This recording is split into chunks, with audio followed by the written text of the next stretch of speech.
네, 미국 대학들이 현재 골머리를 앓고 있는 문제가 있습니다. 바로 소수자들을 사칭하는 백인 학자들인데요. 백인 학자들이 유색인종처럼 행세하면서 혐오 발언을 하는 식으로 인종에 대한 부정적인 편견을 강화시킨다는 지적입니다. 오늘 취재 기자와 좀 더 자세한 이야기 나눠보죠.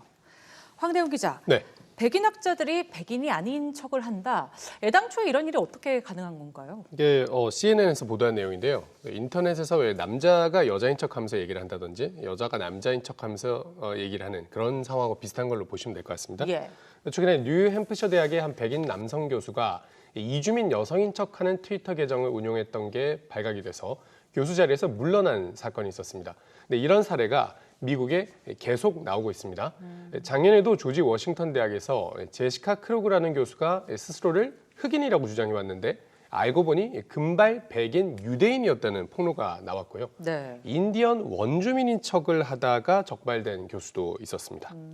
아직은 적발되지 않은 사람들도 있을 수 있다, 뭐 이런 얘기일 텐데 그렇죠. 황당한 일이죠. 네. 이 사람들이 그냥 다른 인종을 사칭하는 데 그친 게 아니라 그 얼굴로 부정적인 발언까지 늘어놓고 있다면서요? 네, 그게 문제인데요. 이주민 여성인 척을 했던 그 백인 교수가 했던 트위터 계정의 발언들을 보면 아주 여성 혐오적이거나 인종 차별적인 말들이 있습니다. 네. 백인들의 이미지는 나빠지지 않으면서 소수자들의 이미지는 깎아내리는 짓을 한 거죠. 사회적 해악이 여기서 그치지 않습니다. 이 학자라는 지위를 이용해서 단체를 이끄는 지도자를 맡는다던가 소수자들의 발언권도 빼앗아 가는데요. 예를 들어서 아메리카 원주민 학생들을 어떻게 가르칠 것인가 이런 문제는 아메리카 원주민들이 발언을 해서 필요한 거를 얘기해야 해결할 수 있는 문제지 않습니까? 그렇죠. 근데 백인 남성 학자가 거기서 자기가 원하는 걸 발언해서 이 문제를 왜곡시킬 수가 있는 것이죠. 네.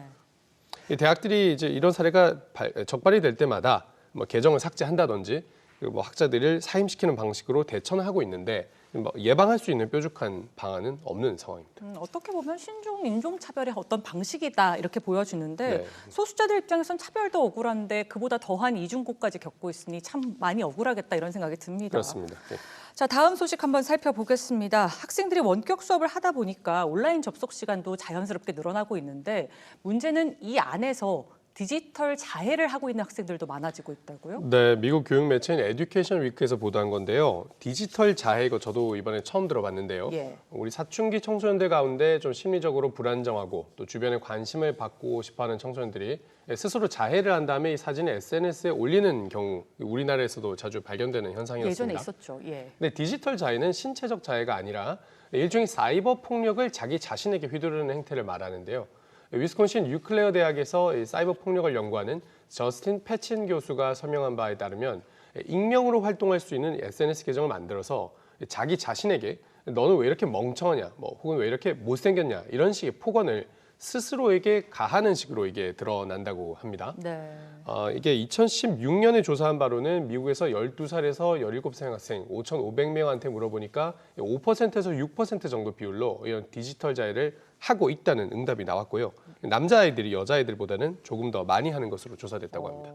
5, 6%면 적잖은 비율인데요. 그렇습니다. 아이들은 왜 이런 디지털 자해를 하는 걸까요? 패친 교수가 실제로 이런 디지털 자해를 했던 학생들에게 한번 설문을 해봤더니요. 여자아이들의 경우에는 관심을 받고 싶어서 혹은 누가 자기를 도와줄 것인지를 보기 위해서 이런 일을 했다는 응답이 많았고요. 남자아이들은 지루해서 웃기려고 그랬다 이런 답변도 했다고 합니다. 이런 것들이 엄연한 사이버 폭력인 만큼 이런 상황을 발견하면 그 학생과 대화를 하고 상황을 알아봐야 된다는 경각심을 부모와 교사들이 가져야 된다는 것이 전문가들의 조언입니다. 네, 좀